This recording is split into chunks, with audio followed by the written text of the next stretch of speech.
You know that sound? The one nobody ever wants to hear? It's followed by a moment of just shock. A car accident. You're vulnerable, you need help, and you need it fast.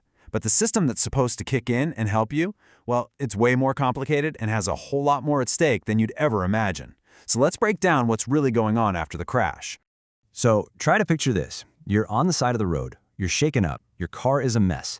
The very first person you'll probably have to deal with isn't a police officer, it's not your insurance agent, it's a tow truck driver. And in that one moment, they have a surprising amount of power over what happens next. And this quote from the investigation's chairperson really gets to the heart of it all. You're in this incredibly stressful, confusing spot, you're vulnerable.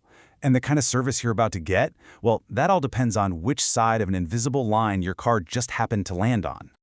Yeah, that's because Victoria's accident towing industry, it's not one system, it's actually three. It's this patchwork of different rules that creates wildly different results for drivers, and it's all based purely on your location. The state is basically split into three zones. You've got the Melbourne controlled area, the Geelong self-management area, and then the unregulated area, which is, most of regional Victoria. What happens to your car, and crucially what you pay for it, is dictated by which one of these zones you're in. And just look at how different these systems are. In Melbourne, there's a central roster. A dispatcher just sends the next truck in line.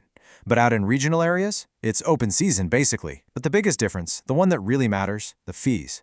In Melbourne, the government sets them. Everywhere else, operators just have to charge what's considered reasonable, and that's a very vague word that can lead to some very big problems. And that vague, reasonable fee? Yeah, it can cost you dearly. The investigation actually found that tow fees outside of Melbourne can be up to 3 times higher. The exact same service, a totally different price, just because of your geography. But believe me, the cost of the tow, that's only the beginning of the story.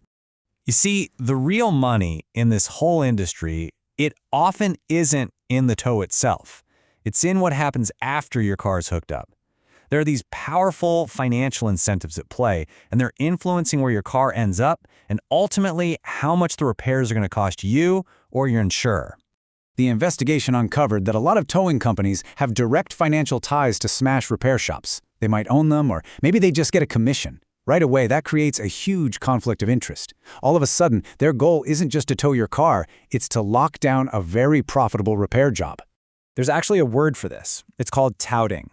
It's when a tow operator pressures you or tries to persuade you right there at the scene to use their connected repairer. And even though it's illegal, when you're feeling vulnerable and confused, it can be incredibly effective. And here's exactly how it works. It all starts with the accident, when you need help. Then comes the steer, where they guide you towards their repair shop. Your car gets taken there, a lot of times before your insurance company even knows what's going on. And the final step? A massively inflated bill. So just how inflated are we talking about? Well, according to insurers, repair costs that are channeled this way can be up to 400% higher. 400%. That is a staggering difference, and it's a cost that, at the end of the day, gets passed on to all of us through higher insurance premiums.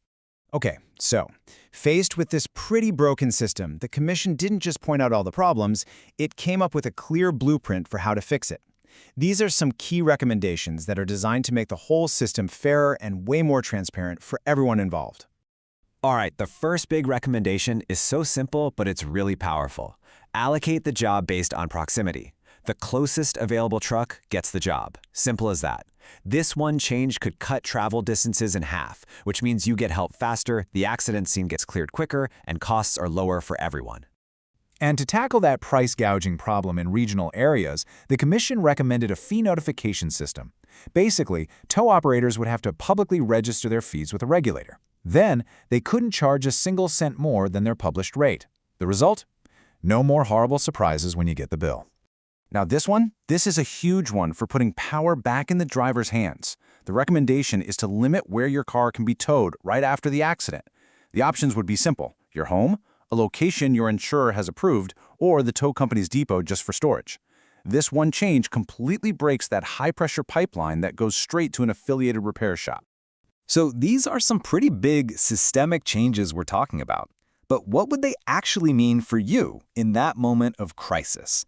How would your experience on the side of the road be any different? Let's boil it down.